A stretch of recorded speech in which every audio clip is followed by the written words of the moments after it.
Alright guys, welcome back to the channel. Hope you guys are doing fantastic.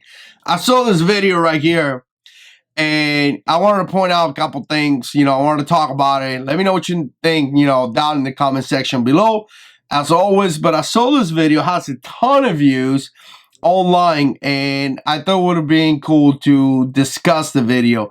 Now, this is a bad situation from the beginning, because what we see is multiple intruders inside a house, and at one point I think I saw about 3 of them, maybe more. But I mean, it's pretty scary. One of the guys was wearing or had like wire that could be utilized to like secure somebody to a chair or something like that, and I believe one guy had a knife as well. But the great thing about it is that the girl and the guy were prepared, and they had a gun, and which I think they had revolvers. Kind of cool. But again, don't want to start any drama, revolver versus semi-auto. But again, they were prepared, and at one point it looks like they were using some tactics, and to me, they were able to protect themselves. So let's watch a video and let's talk about it.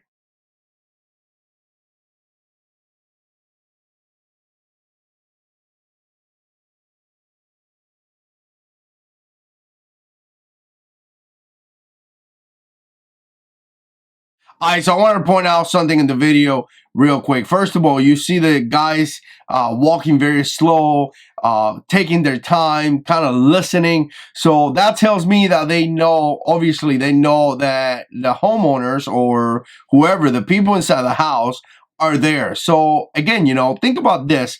Who goes in, when a criminal goes inside the house and they know you there, they are looking to do something bad. This is not your normal guy coming in at 12 o'clock in the afternoon and stealing your TV or anything like that. This is people that are knowing or they know that you're inside a house, and they don't care because they are willing to do whatever it takes, right? And again, it just show really bad intentions, and it just show how dangerous these people are. I mean, this is really dangerous, and thanks God these people had guns to protect themselves, right? So now what you got is that you have the girl coming out of this location with a revolver, what appears to be a revolver, and she starts shooting, and then she turns the lights on, which to me is awesome. She starts shooting to get that threat away from her. Obviously, she feared for her life and turns the lights on very quickly to make sure that she has visibility, right? Would have been cool if she had a flashlight or something like that. That's why having a flashlight is really important. It's one of the biggest things that I have next to my bed, and one of the most useful tools that you're gonna have is a flashlight, right? Because you got to be able to see. You got to see to be able to engage more effectively, right? So again, girls shooting down, and at that point you see the guy coming down. He's like watching TV on his bed or something like that. But the thing about this, I thought it was hilarious, because when the guy hears the bang, he walks out and he has a gun in his hand. I mean, this dude is going to watching TV with a gun in his hand. That's not what I do. I really don't do that. I mean, I got a gun very close to me. I know where a gun is and things like that. But wow, this guy, it looks to me like he had his gun underneath his pillow or something like that. But again, excellent. The moment he heard bam, he jumps out, he has a gun, and he's ready to take care of business. I mean, I don't think it could have been any faster than that, right? So, interesting factor right here. The guy is just pretty much rushing it all the way downstairs, right? And again, it looks to me, and this is where I was talking about tactics right there. At one point, she's still holding that avenue of approach, if you want to call it that. I think people call that like a foothold.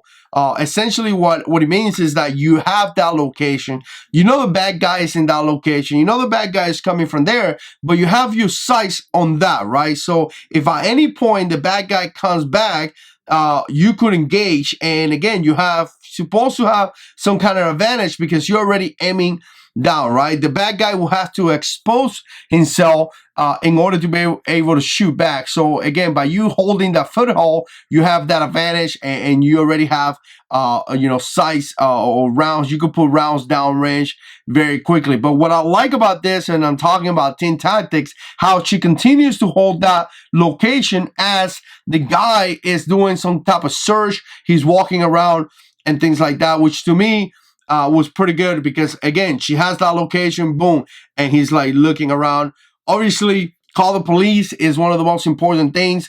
Call the police right away. But again, it looks like they work together very, very well. It looks like they communicate. It looks like they had a plan.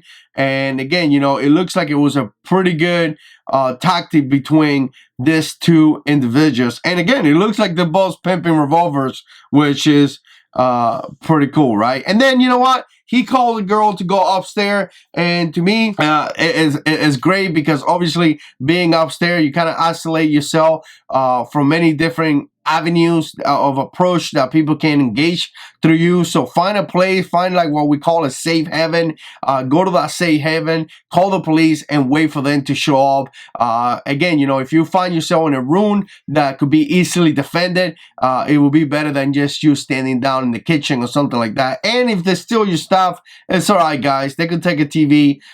Trust me, you'll be fine. And it's better that if something crazy happen. You don't want your girlfriend or your wife die over a TV. There you have it, guys. I thought this was a pretty interesting, like I said, pretty interesting video to see a situation that happened, how a couple was able to defend themselves. Let me know what you think. Put comments down below. And as always, God is in control.